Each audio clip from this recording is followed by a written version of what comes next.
Hey everyone, welcome back. So in this video, I'm going to show you how to paint some orchids using watercolor.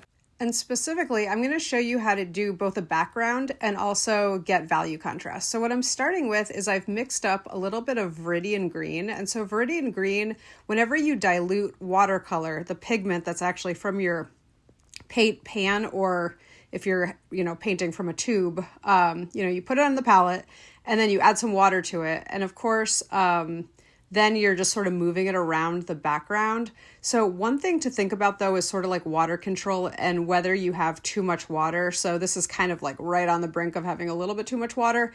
And then I'm just moving it around. So if you start and you have a little bit too much water on your brush, what you can just kind of do is just keep moving it around and it'll spread it out. So now I'm just mixing up some cerulean paint. So cerulean blue is different than ultramarine. So in most paint sets, you'll get two different blues. You'll get your ultramarine and your cerulean. So this here is cerulean. So it's kind of more of like a sky blue color. And what I'm doing is, when I started this, I already had one wash down, but now I'm just adding another wash. But as you notice, this one is a little bit more concentrated than the first one. And so when you have more concentrated pigment, what happens is that's what's going to give you your value. So in watercolor, it's pretty rare that you're actually adding black or white to, unlike if you're using acrylic paint, maybe you would be adding a dark value into a light value. But with watercolor, it's all through opacity and transparency, right? Because your watercolor has that effect that if you add water to it, it gets more diluted and therefore lighter. Okay, so next one is I'm adding in some cadmium yellow. Had to think of that for a second. And so what I already have, again, is I'm starting with I had a really light wash down, and now I'm just kind of going over it again.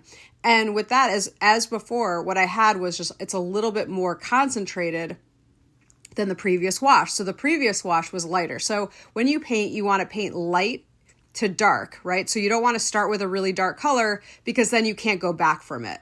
So when you want to get variation in your colors, what you're going to be doing is start with a light wash and then build from there.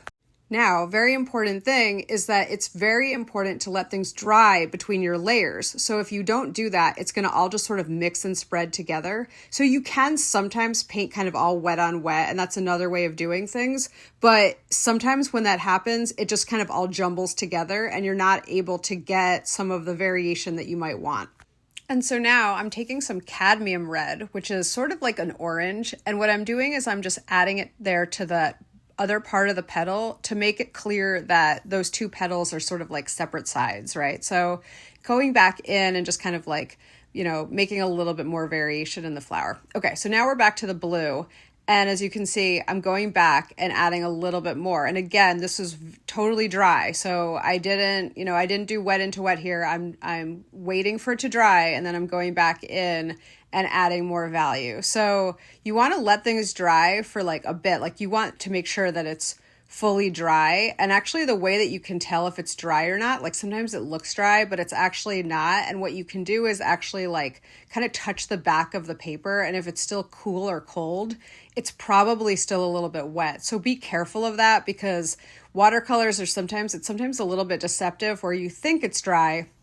Maybe you've been painting for like 15-20 minutes and you think it's dry, but it's actually not. So that's something just to always be aware of. And now I'm just kind of going in with a little bit more paint, here a little bit of alizarin crimson, and I'm deepening those values, right? So remember, value is sort of like going from kind of dark to light, or light to dark, in terms of a value gradient. So in the pen videos that I do, the way that you get value is, of course, by layering your lines and having darker lines. But with this, it's having more concentrated paint. So I just wanted to kind of make that connection to some of the pen videos. And whenever you're painting with watercolor, you can kind of decide how sort of like loose or tight you want it to be, whether your paint strokes are going to be really tight in there or if you're going to kind of keep things loose. And the last thing that I'm doing is I'm going to darken up the background a little bit more. And again, this is completely dried from those first layers that I did at the beginning. And I'm using, again, some Cerulean Blue, but it's right from that pan, so it's pretty dark. And what that's going to do, because of contrast, is that's going to kind of help the flower sort of pop out a little bit more, because when you have a dark value next to a light value, it creates contrast and it makes things pop out more. So Let me know what you thought of this. Please hit the subscribe button if you're new to the channel, and I look forward to seeing you back, and I'll see you soon. Thanks again for watching. Bye.